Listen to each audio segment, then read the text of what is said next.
Is this thing on? This lighting sucks. Give me a second. What is going on, guys? Welcome to the video. Welcome to the beginning of a journey. My powerlifting meet is going to be April 24th, which is a Sunday. So starting right now, up until that day, I'm going to document everything that goes on in my little bitty brain to get me there.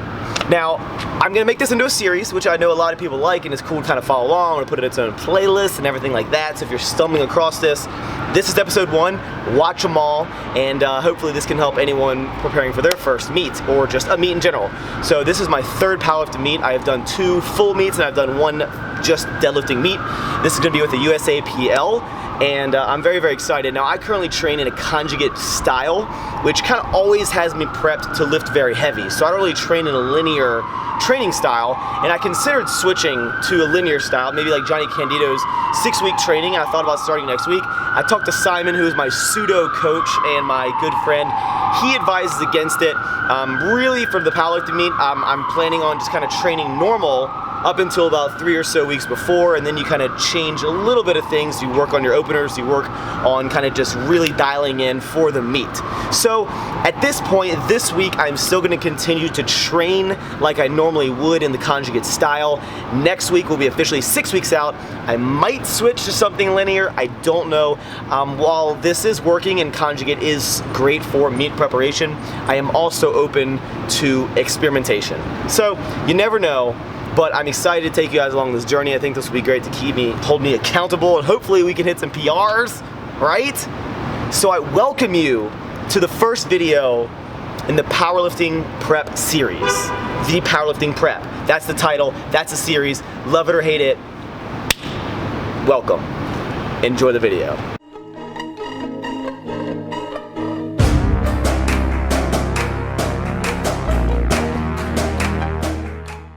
Okay, so today's workout, what we're doing is going to be working up to a heavy double on my competition grip. And now one thing I'm really trying to focus on, which I've gotten a lot of comments on, is I need to work on my breathing. So when I'm pressing the weight, I need to exhale, because I tend to like hold my breath and I turn it into a tomato, not to be confused with a potato, which I am pretty often. So I'm really focusing on my breathing. I'm also doing a slightly wider grip, so I'm putting my ring finger on the ring, which is a little wider than I've been doing, and I wouldn't really recommend you switch up drastically what you're normally doing when you're in prep. But on the 7th week, I think it's probably a little okay. So we'll see what we can work up to for a heavy double. Hopefully the long weekend that I had at the Arnold doesn't affect me that much, but we'll see how we do.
Okay, so 275 pounds is not something I'm extremely proud of, considering I've definitely done sets of that in the past for 2, maybe even 3, so we're just gonna blame the weekend or something. But, so the last grip I did, again, was ring finger, so it was like this, okay?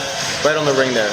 Now, normally, I usually put it in a little bit before the ring, And this is my close grip, this is my competition grip. So I tried about 2 fingers worth wider. Now my close grip bench press, I've actually pressed more weight than my competition press. So like this, I've hit 305 pounds. In my normal press, I've hit 300 pounds. So my triceps I feel are pretty strong, but definitely I'd still want to work on that lockout. So what I'm gonna do for the next, I'm gonna go off 80%, it's gonna be 220 pounds, not 225, 220, and I'm just gonna put the pinky on the ring, so very, very minor change, but that's what we're gonna do. So, yeah.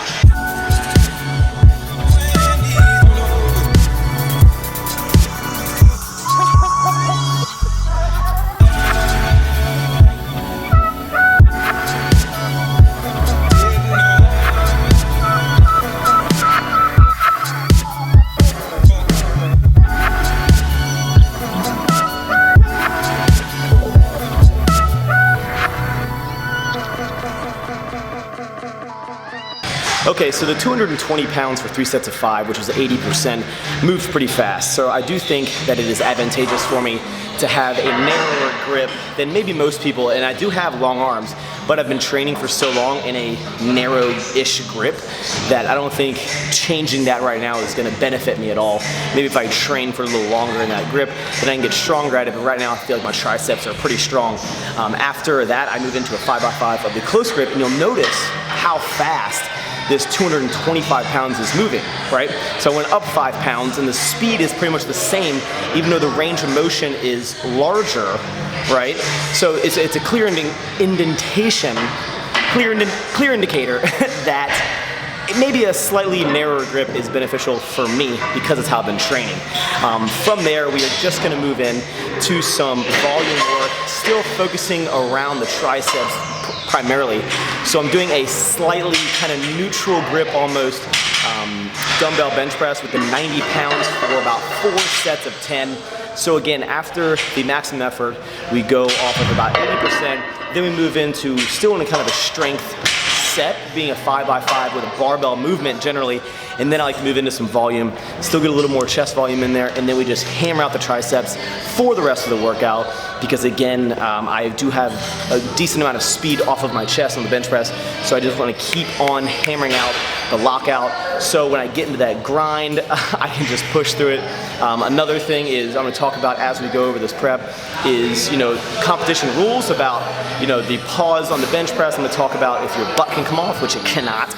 Maybe some tips to keep your butt on the bench. You know, your feet placement, because they have to be completely flat on the ground. So I'm going to go over everything that I know and that I learned by, you know, talking to people who are smarter than me, because again, I am not the most, you know, I'm not a pro lifting. Like, just because I can deadlift 600 pounds, there's people that can probably deadlift less than me that probably know a hell of a lot more about the deadlift. So I'm gonna tell you what I know, some tips and tricks that have helped me, and hopefully, you know, it helps at least one person out there. So this maximum effort, first day, was a success. Again, I'm not sure if I'm gonna stick with it the entire time because I'm open to experimenting. I just haven't decided yet, but tonight, I'm happy with.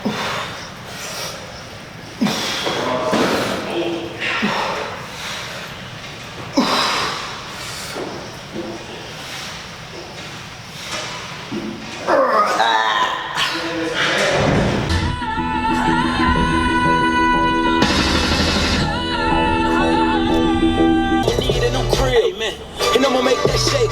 Gotta put the food.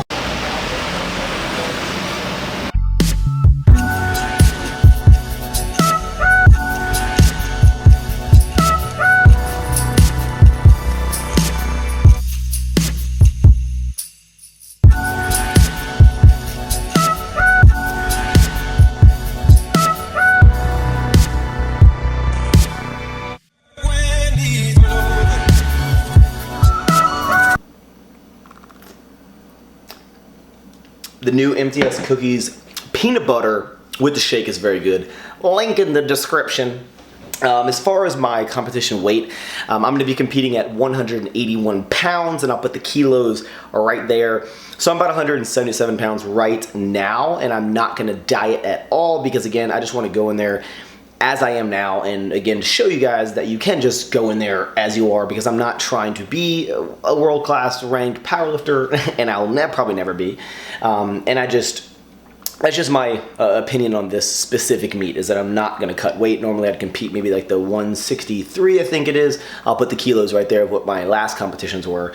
So again, I'm just trying to go in and beat my last total. So it's gonna be nice that I don't really need to somewhat stress or water load or water, deplete, get rid of the water in my body. So I'm keeping my calories high, about a 450 carb, 80 fat, 180-ish protein.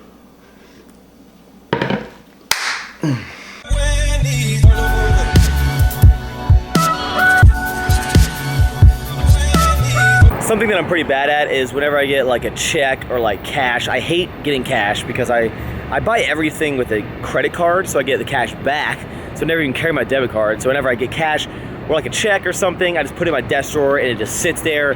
So I'm finally gonna go to the bank and deposit all these things. I use BB&T, I've been using them forever. I don't know if you guys can recommend me a better bank. I don't really know what a bank could do to like stand out as a great bank. It's more about what can your bank do to not piss you off and charge you ridiculous fees.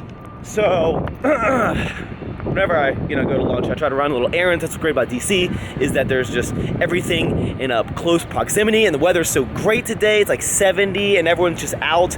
Everyone's like eating lunch. It's just the best. And that means there's more people out here. So when I do vlog like this, then just more and more people can just stare at me, like just everyone, especially those people right there. How you doing? All done. The only cash I ever keep is a $20 in my wallet. It's emergency cash. Also, pro tip, if you ever at a bank go through your bank account and you realize they're charging you fees, like a $5 monthly bull crap fee, just go in there and raise a hissy fit and say that you're gonna take all of your monies out of the bank and move it to somewhere else, and they will magically be able to just waive these fees and credit you back. You just gotta complain, guys. When in doubt, complain. All right, so huge tip at Chipotle. I know a lot of you guys know you get tortilla on the side like I do, but you can change up the way that you eat these things, and that is you take the tortilla, okay, and you make a burrito. So you take half the bowl, you make a burrito, you fold that up, and you put the sauce in the burrito you make, okay? And then in the bowl, the second half, when you're done eating the burrito and eating the awesomeness, you put the lime in the bowl, and it's like two different things. It's amazing. That's my life. That's the most exciting thing that I have to offer to you today. So.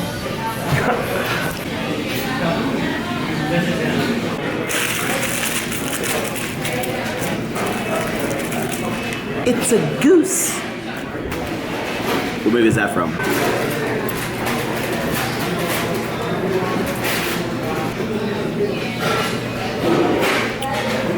Citrus is the best. The pro tip, if you are prepping for your powerlifting meet, and let's say you need to water load or you need to cut your calories, it's light, get my face in there. I'm not dropping any weight, but when I did my last meet, I had to drop a couple pounds, and you still want Chipotle, maybe you just get one scoop of rice and the rest get lettuce, so then you're still getting that volume and you're still feeling like you're eating a lot. Or if you need to go super low carb, you can just go straight lettuce bowl, which I promise is almost as delicious as getting rice. Or if you need a sodium cut, you can, not get any salsa. So it's like little baby steps like that to get you to your, weight goals, whatever that may be. But, okay, that's it.